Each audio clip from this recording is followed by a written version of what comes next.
Hello, welcome to another video with LGR. Let's get real. Today we're gonna go over the Hario v60 coffee drip, or otherwise known as the Hario v60 pour over 1.2 liters. Now, this is the box, right?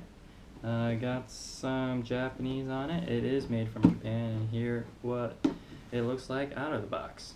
Alright, I'm going to get rid of the box for a hot second, but so after doing a bunch of research earlier in this year, and it's early 2020, so I did a bunch of research on, okay, if I wanted to pour over and make coffee for myself, which one do I get? Do I get the electric kettle that you plug and play and forget about, or do you go the traditional route and get one of these puppies? Or do I go super crazy and spend a lot of money and go for a super sleek electric one with all the gadgetry? The most popular one that I came across was the Fellow Stagg with 2 G's at the end, and that goes for $200. This one I got for 60 bucks from Sur La Table, and I know I'm pronouncing that slightly incorrectly, but I went for the traditional Stovetop V60 by Hario, and this is the 1.2 liters. So, like I said, I got this at Sur La Table. It currently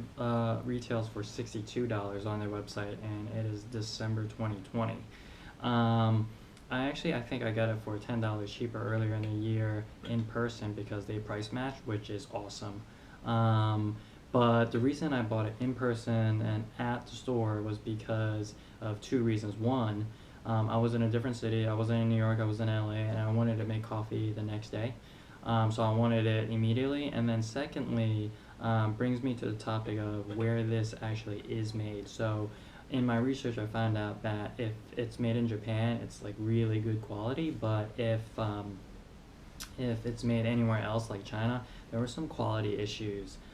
So I didn't want to deal with that, so that's why I went and bought it in person. And almost 12 months later, no issues. As you can see, it looks great, it's perfect, there's no rusting, and this one's made in Japan again.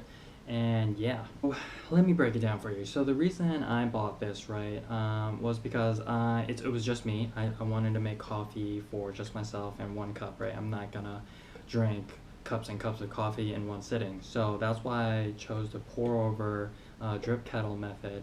And just so you know, it takes me 15 minutes from end to end from the moment I put water in, boil it, do my coffee filter, pour over, do that motion until I'm doing my first sip of coffee. It takes me a full-on 15 minutes, so keep that in mind.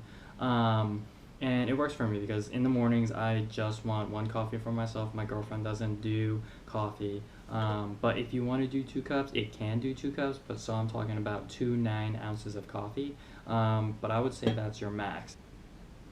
So to wrap up, it's been almost 12 months. I really love this. It's it's aged very nicely. It's perfect condition right now.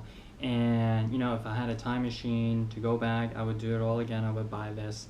But for the folks that want just an electric one, there is an electric version. I don't have it, and I believe one of my friends bought the Fellow Stagg, and I think she's happy with it. But if you want a straight up, simple, minimal, stylish, dependable pour over kettle, I highly recommend this. And it just makes a great cup of coffee. So that's that. So thanks again for watching. Let's get real.